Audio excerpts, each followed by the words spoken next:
Bonjour tout le monde, j'espère que vous allez bien. Aujourd'hui, on va parler du sens visuel.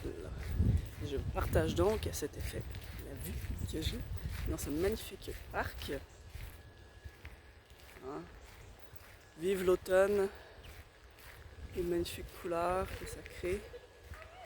Je sais qu'au Québec, on est déjà rendu dans la neige, mais ici en France, on est encore dans un paysage automnal. Donc, sens visuel. Le sens visuel est un sens très intéressant. D'abord, il nous permet d'analyser, d'avoir une perception visuelle de notre environnement et avoir une perception spatiale dans notre environnement. Donc, je suis en train de me balader en ce moment et je peux voir devant moi s'il y a des obstacles ou pas qui se présentent à moi pour me permettre justement de me déplacer, de me mouvoir en toute sécurité.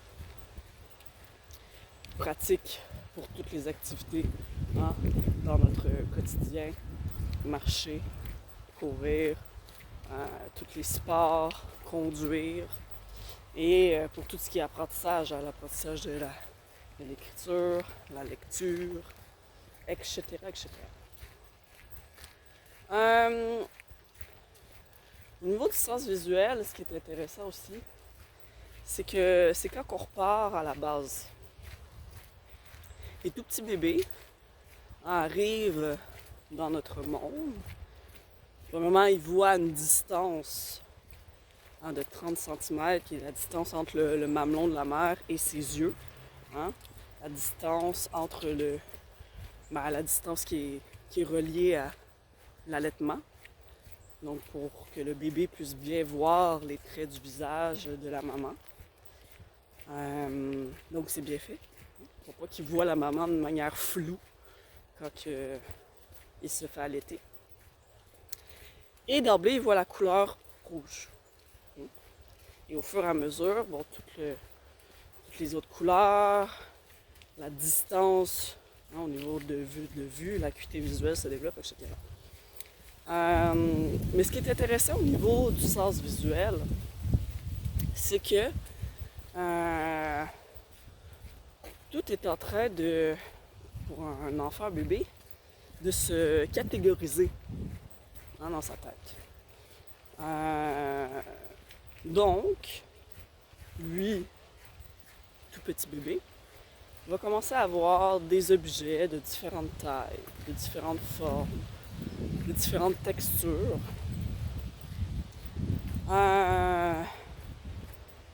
Et il va se mettre à analyser, à catégoriser dans son cerveau. D'abord, ça va être tel type de forme, tel type de ligne.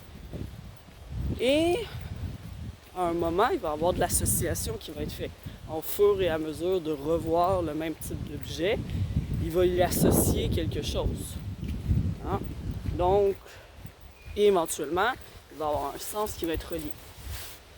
Par exemple, ici, je sais qu'avec l'expérience de vie, ce type d'objet, avec une ligne en bas, une forme un peu étoilée sur le dessus, d'une couleur rougeâtre, brunâtre.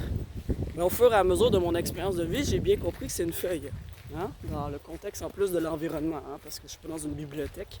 Donc, au fur et à mesure, l'humain comprend qu'il y a des images, qu'il y a des images qui l'entourent, et il lui associe un sens. Il y a un petit minou qui est juste là. Oui.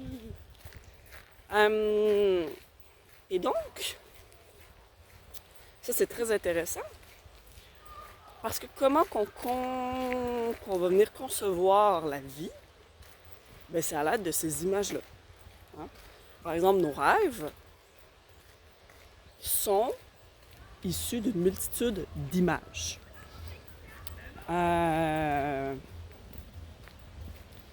associé à des visages, associé à la nature, associé à nos expériences de vie, expériences sociales, etc. Mais c'est des images. Et donc, quand on comprend ça, ben on sait que notre sens visuel est intimement relié à notre créativité, à notre imaginaire, à notre imagination, parce que justement,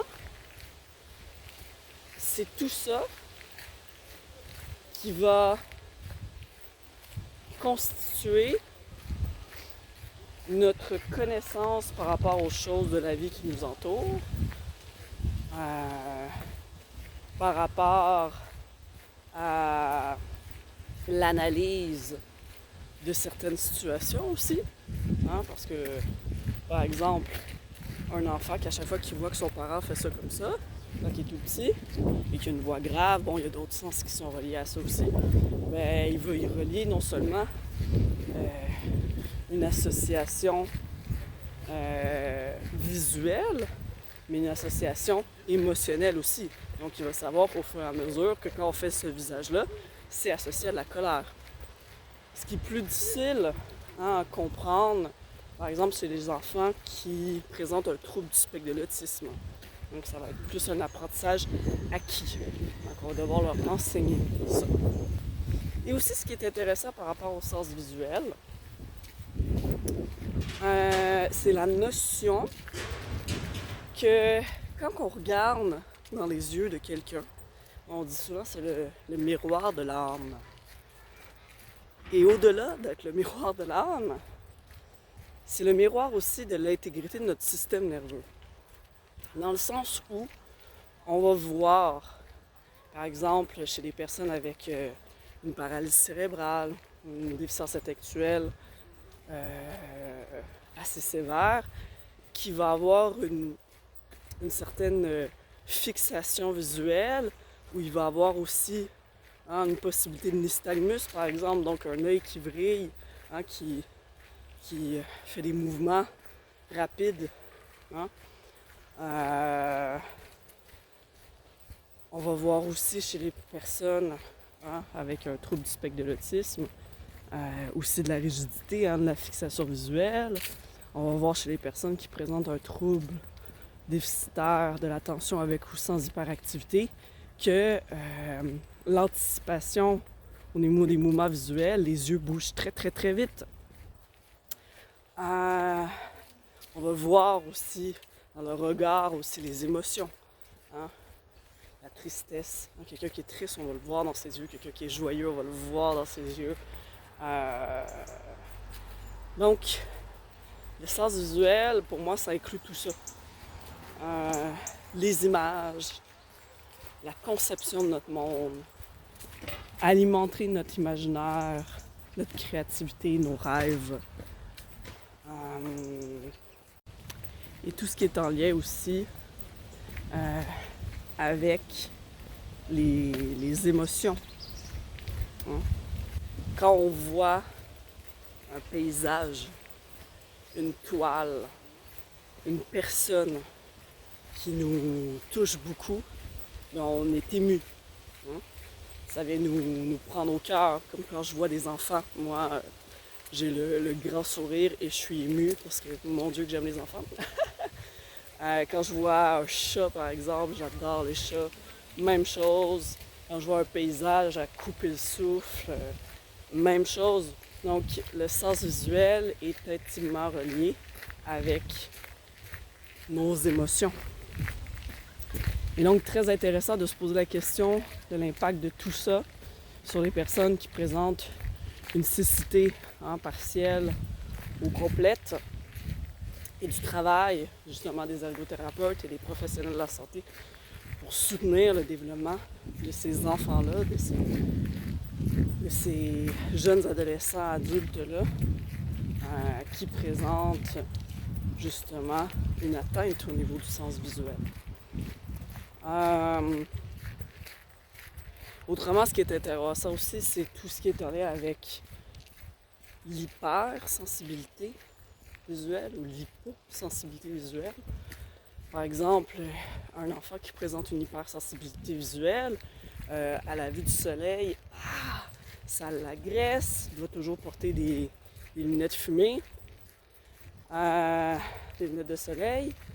On